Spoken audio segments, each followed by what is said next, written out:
All right, well, those are in position and they work beautifully, as a matter of fact. So with that, I'm going to call that a success. Now,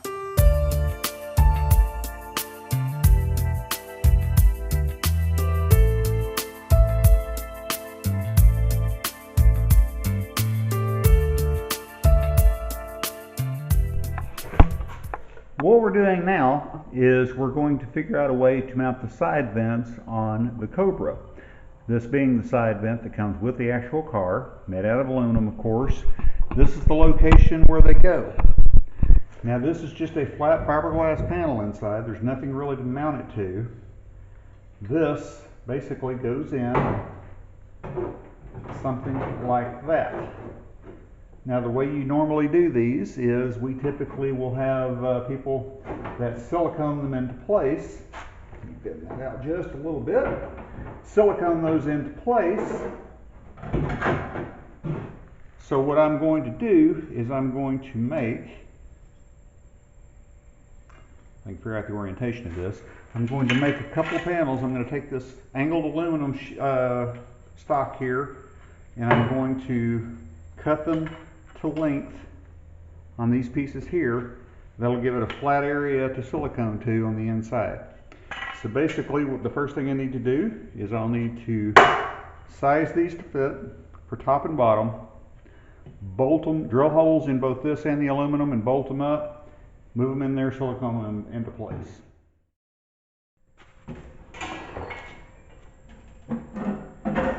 Basically all I need to do on this, I need to come in here and cut 4 pieces all about the same length. So I'll come in here and I'll mark the first one. Just give it a rough mark like that right there.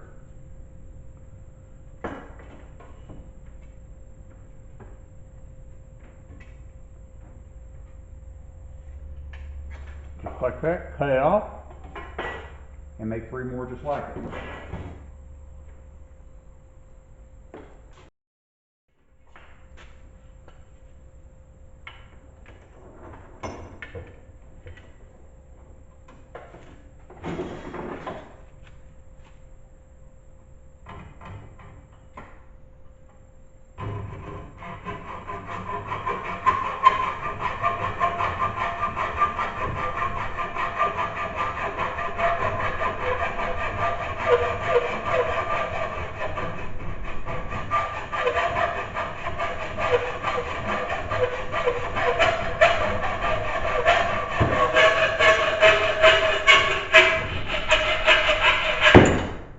Like that. And basically just come in here and mark off some more.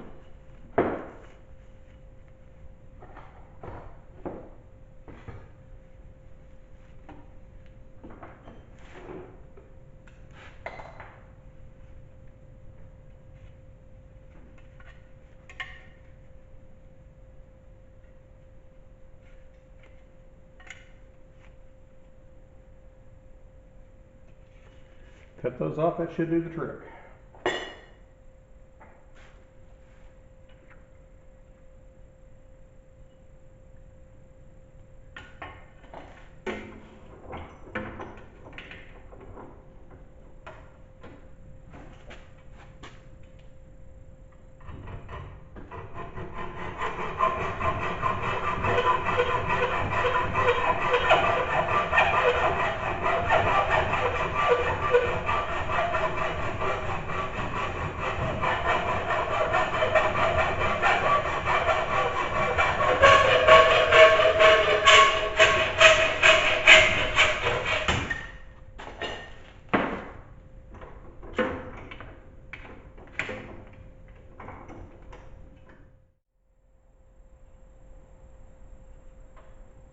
Now I'm going to label these. This is the passenger bottom,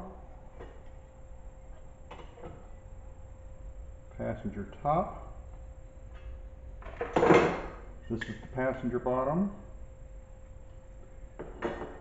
and this the passenger top.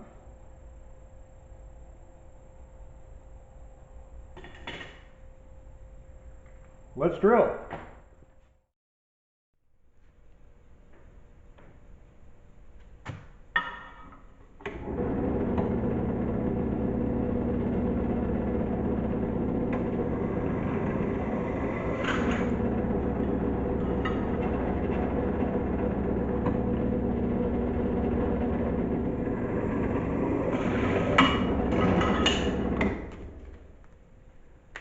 And I'm going to be bolting these up using my old favorite, the button head screws that I've put on practically everything else.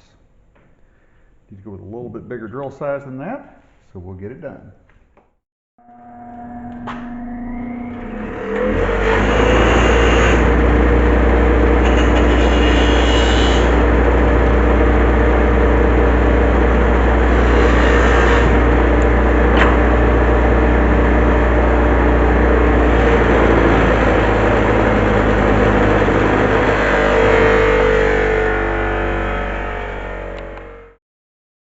Now line up my holes, mark them,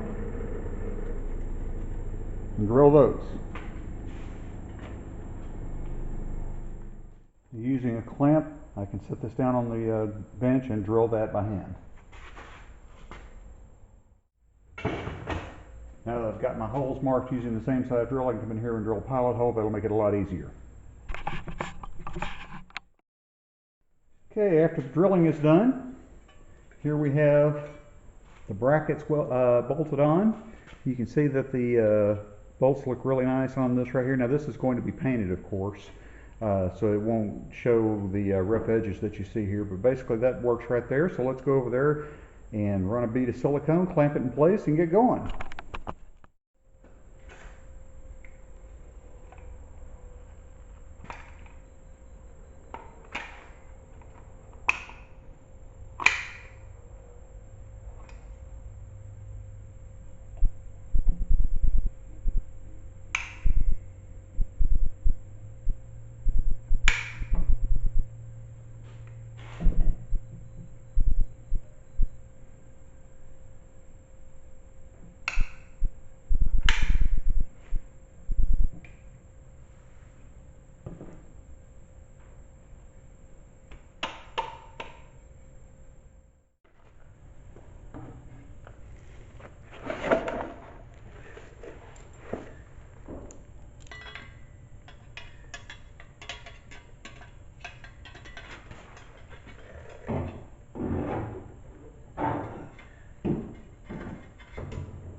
Okay, got it clamped in place. They appear to be even across the board.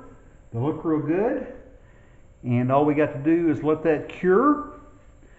Then whenever I get ready to paint these, I can take them out, but the brackets for the mounting will still be in position. And the silicone holds really good. This is the way I've seen most people do this. There have been a few differences of the way people do it, but if you get the right silicone, which I did, it holds really well. This allows me to remove this out so I can paint these, get them ready to go, and bolt them right in place. Also, if I ever needed to reach in there and get to something that can easily be removed. So we're going to let that cure, and then we will get ready and rinse and repeat on the other side. All right, as you can see, I've repeated the steps. This is the passenger side that you just saw me do. I've done the same for the driver's side. They're clamped in and ready to go as well, waiting for that to dry and cure. So I think I am at one of those favorite things called a stopping point. Now once both those sides are done, and of course I'll show those once they're all finished and everything in a future video, but you get the general idea of what we're doing in this particular instance. I haven't made up my mind if I'm going to clean those off and clear them, but I think I'm going to paint them to match the body. That seems to be the way most people go, so I think I'm going to paint them to match the body. But we'll get those vents in. All of this is meant to do the last of the mounting and drilling on the body so I can start the body work in earnest. Now on the next video, what you're going to see is something that I already started doing here and working on the shorts. The doors are cut larger than they need to be, so you basically have to come in here and cut around the edges and trim and sand to get them all, the gaps all absolutely perfect so you can get everything mounted. Like I've got a little bit sticking out here, but if I adjust it too much it sticks down here, so I've got some filler work and some other things to do, sanding and everything else. But the mere fact that it's on there means that it's an improvement over what it was. If you saw the short that I did, I'd done a little bit of trimming on this already, getting it done. The other door is a lot closer to begin with. The hood, I'm still toying with whether or not I'm going to go with the hood scoop. The air cleaner, because I'm using the electronic fuel injection from Edelbrock on that, the air cleaner is small and yet it is still enormously close to the top of the hood. So I'm still toying with the idea of putting the hood scoop on it. Again, this is a street Cobra. Most of the street Cobras had a slick hood without the hood scoop. It's just sitting there. You know what? Tell me in the comments, hood scoop or no. What do you think? I can go either way at this point. The hood scoop looks good. It's just a little bit less true to the design of the street Cobra. So let me know what you think in the comments. In the meantime, we'll let that cure. We'll get started drilling on the other side and getting the other side ready to go as well. And then at that point, it's simply a matter of clamping them into place just like I did this one, letting the silicone cure, and it's good to go.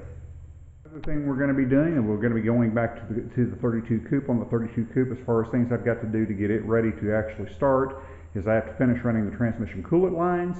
I have to finish running the vacuum line that goes to the modulator valve on the back of the C4 transmission. And of course I have to fill it up with coolant and everything, get gas in it and fluids and all of that ready to go as well. The Fox body oil pan that comes on the engine, that engine is out of an 88 Mustang GT, has a bolt in the side of it that is meant to hook up an oil pressure sensor. I do not have allocations for that. I do have a plug that I can put in that to seal up the oil pan. The problem with that is I've already got the oil in it. I didn't know that particular plug was going to leak as it is. So I might have to do some finagling to get that in. Once I get all of that done, get all the lines hooked up to the transmission, to the radiator and everything, we will be that much closer to starting the 32. Also on the 32, I had to cut a hole in the floor to make allowances for getting to the master cylinder, which is mounted, the master cylinder brake pedal is mounted under the body on the frame. I'm going to have to come up with a panel that I can do. I've got a working plan on that. I've still got the fiberglass square that I cut out. I'm going to secure that to the bottom of a piece of metal, drill holes in it, put rib nuts in the actual fiberglass. That way I can bolt that down, seal it off, and that way it's removable if I ever need to address the brake fluid on the car. All that is coming up as well. Be sure and stay tuned, hit like and subscribe if you like the comment. We'll see you next time.